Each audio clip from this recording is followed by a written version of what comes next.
Israel ने Beirut के रिहायशी इलाकों में की बमबारी, 22 की मौत, 170 घायल।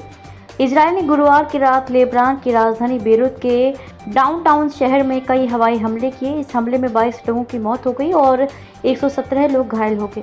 इजराइल डिफेंस फोर्स (IDF) के मुताबिक ये हवाई हमले रास एल नभे अल नुवैरी के आसपास के इलाकों को निशाना बनाकर किया गया। लेबनान में सक्रिय ईरान समर्थित एक संगठन हिजबुल्लाह ने इजराइल पर कई हमले किए, जिसकी जवाबी कार्रवाई में इजराइल ने हिजबुल्लाह के प्रमुख नेता और ठिकानों को निशाना बनाया है। इजराइल डिफेंस फोर्स ने कुछ ही मिनटों में कई रॉकेट दागे। स्थानीय लोगों ने हमले के बाद वीडियो बनाए जिसमें इमारतों से धुआं निकलता दिखाई दे रहा है। शहर में एम्बुलेंस की सायरन की तेज आवाज सुनाई पड़ रही थी। आपको बता दें कि ये घनी आबादी वाले रिहायशी इलाकों को निशाना बनाकर किया गया था। हमले में 22 लोगों के मारे जाने और 117 के घायल होने की पुष्टि हुई है। सुरक्षा सूत्रों ने बताया कि इजराइल ने इस हमले में हिजबुल्लाह के एक शीर्ष नेता को निशाना बनाया था।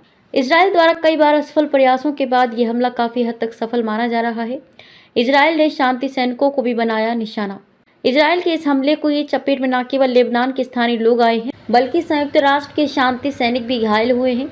इजरायली सैनिकों पर आरोप है कि उन्होंने लेबनान में संयुक्त राष्ट्र के शांति सैनिकों पर बार बार हमला किया, जिसमें 2 इंडोनेशियाई शांति सैनिक घायल हो गए। इतालवी रक्षा मंत्री गुइडो क्रोशेटो ने इस शत्रुतापूर्ण कृत्य करार दे निंदा की है और कहा कि ये युद्ध अपराध है। वहीं स्पेन ने इसे अंतर्राष्ट्रीय कानून का उल्लंघन बताया है। संयुक्त राष्ट्र ने इसकी गंभीरता को लेकर चिंता व्यक्त की है। इजराइल की सेना पिछले महीने से लेबनान में हिजबुल्लाह ठिकानों पर लगातार हमले कर रही है, जिसमें अब तक 1200 से ज्यादा लोगों की मौत हो चुकी है और लाखों लोग विस्थापित हो गए हैं।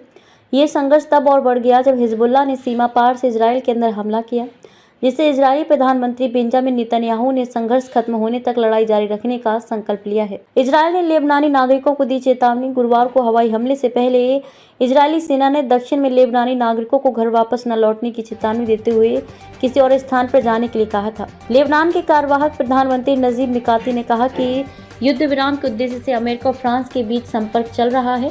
हालांकि अमेरिका या फ्रांस की ओर से इस संबंध में कोई टिप्पणी नहीं की गई है।